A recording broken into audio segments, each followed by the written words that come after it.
काशीदीप crime news में आपका स्वागत है। आपका देख रहे हैं वाराणसी से ताज़ा खबर।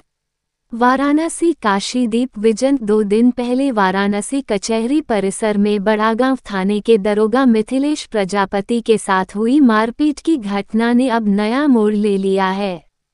इस घटना से आहत पीड़ित दरोगा का पूरा परिवार सोमवार को पुलिस कमिश्नर कार्यालय के बाहर धरने पर बैठ गया। परिवार का कहना है कि यदि वर्दीधारी पुलिसकर्मी ही सुरक्षित नहीं है तो आम नागरिकों की सुरक्षा कैसे सुनिश्चित होगी। परिवार के सदस्य हाथों में तख्तियां लेकर न्याय की गुहार लगा रहे हैं। उनका स्पष्ट कहना है कि दरोगा पर हमले में शामिल लोगों की शीघ्र गिरफ्तारी होनी चाहिए। उन्होंने आरोप लगाया कि उनके परिजन रोजाना कई किलोमीटर दूर से ड्यूटी के लिए आते हैं और सेवा करते हैं, लेकिन यदि पुलिसकर्मियों पर ही इस तरह खुलेआम हमला होगा और आरोपी गिरफ्तारी से बाहर रहेंगे तो पुलिस महकमे का मनोबल टूटा जाएगा। आपको बता दें कि 16 सितंबर को वाराणसी के कैंट थाना क्षेत्र स्थित कचहरी परिसर में कथित वकीलों और दरोगा के बीच विवाद हुआ था, जो देखते ही देखते मारपीट में बदल गया। इस मामले में लगभग 10 नामजद और 70 अज्ञात लोगों के खिलाफ मुकदमा दर्ज किया गया है, लेकिन अब तक किसी की गिरफ्तारी नहीं हुई है, जिससे पीड़ित परिवार आक्रोशित होकर पुलिस कमिश्नरेट में पहुंची। हड़कंप मच गया। कई अधिकारी मौके पर पहुंचे और परिवार को समझाने बुझाने की कोशिश करने लगी। परिजनों का कहना है कि जब तक आरोपियों पर कड़ी कार्रवाई नहीं होती और गिरफ्तारी नहीं की जाती, तब तक हमारा परिवार धरना का जारी रहेगा। इंसाफ कब मिलेगा? कार्यालय प्रतिनिधि की रिपोर्ट। वाराणसी। सर, एक कंपनी है सर, ये कोई जो झांसा दे रही थी नौकरी से दिलाने के नाम पे, पूरा एक सिस्टम फैलाया होता है, कई प्रदेशों में इसका सिस्टम है। क्या है सर पूरा मामला? ये led vision India private limited नाम की एक कंपनी है, दिल्ली बेस्ड कंपनी है। इसके जो यहाँ पर काम करने वाले जो कह रहे हैं कि हम यहाँ से रिप्रेजेंट करते हैं, इनके द्वारा ये फ्रॉड का एक जाल बिछाया गया।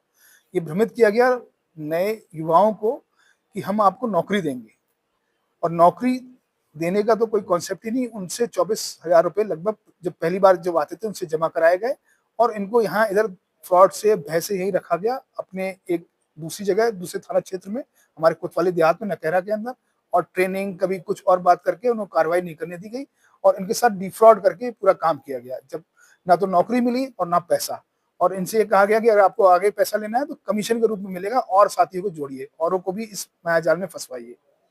तो बंधक भी बना कर रखते थे जी बिल्कुल, भय के रूप में इनको दिखा रखा था। बंधक था, एक दो जो कमरे थे उसमें बिल्कुल बड़े अत्याचारी रूप से इनको रखा गया था, जो उनके द्वारा बताया गया और जांच में पकड़ा गया। उसमें भी एक मुकदमा हमारे कोतवाली देहात क्षेत्र में लिखा जा रहा है। सर, कितने लोग को छुड़ाया गया? दूसरा, इसका ये कंपनी का क्या कोई प्रोडक्ट दे देती थी कि आप मार्केटिंग सेल कीजिए, कुछ लोगों को जोड़िए? जी बिल्कुल, अपना एक प्रोडक्ट दे रखे थे। इसी के लिए हमारे द्वारा जो है उस प्रोडक्ट की जांच करने के लिए फूड इंस्पेक्टर को, ड्रग इंस्पेक्टर को, और सीजीएसटी और जीएसटी के अन्य जो विभाग के जो हेड्स हैं उनको बुलाया गया है। उनकी जरा रिपोर्ट इसमें अपेक्षित है, और इसकी जांच करा के उनकी भी रिपोर्ट इसमें विवेचना में संलग्न किया जाएगा। सर, 14 लोग पकड़े गए, क्या कोई मुख्य सरगना था? ये कई प्रदेशों में कैसे नेटवर्क फैला रहा था? ये राजा बाबू जो यहाँ पे है ये एक था, और एक और बिहार का जो है, ये दो लोग इसके प्रमुख थे, और दोनों एक 10वीं पास है और एक 8वीं पास है। और इस तरीके से इन लोगों ने मायाजाल फंसा रखा था, जो अपने संबंध पे लेके आके जो लोगों को जोड़ना, और उसके बाद उनके साथ ये फ्रॉड करना कि तुम भाई आगे अगर तुम्हें अपना पैसा चाहिए, कमीशन चाहिए, तो तुम औरों को जोड़ो, और पैसा नौकरी किसी को ना देना। पूरा सिस्टम सर कैसे चलता था? क्या मोबाइल नेटवर्क था या लैपटॉप से था? और दूसरा, इनका सिस्टम कितना बड़ा हो चुका था, कई प्रदेशों में फैल चुका था, या कितनी बड़ी कंपनी ये बना चुकी थी? ये प्रदेश में तो है, बिहार से भी हैं, इसमें झारखंड से भी इसमें जो लोग हैं, इसमें जो हमारे पकड़े गए हैं, मेन इसमें 14 में से हैं। अन्य इसमें जानकारी की जाएगी। इन्होंने अपना एक गोडाउन बना रखा है, उसमें सामान था इस कंपनी, जो अपनी इस कंपनी लेड विजन के नाम से इसके एडवर्टीजमेंट से आगे बेचने के लिए, और इसके साथ इनके कंप्यूटर्स और इनका जो प्रिंटर्स वगैरह हैं, जितने डॉक्यूमेंट, हमने पूरा मकान जो है जिसमें ये ऑपरेट कर रहे थे उसको सीज कर दिया है, और इसके साथ इनके बैंक अकाउंट में जो पैसे मिले हैं उसको भी सीज किया गया है। और 107 बीएनएसएस के थ्रू ये कार्रवाई करके हम रिपोर्ट भेज रहे हैं, और जिससे पीड़ितों को जो उनका पैसा लिया गया है उनको वापस दिलाने का पूरा प्रयास करके हम दिलाया जाएगा। अब तक में अंदाजा लगा मतलब हो चुका है कि कितना बड़ा नेटवर्क बना चुका है? अभी तक जो इन्फॉर्मेशन हमारे साथ है, और आगे भी हम डेवलप कर रहे हैं उसको, जो अभी तक हमने जो विधिक कार्रवाई की है वो 8 लाख रुपए में हम कर चुके हैं।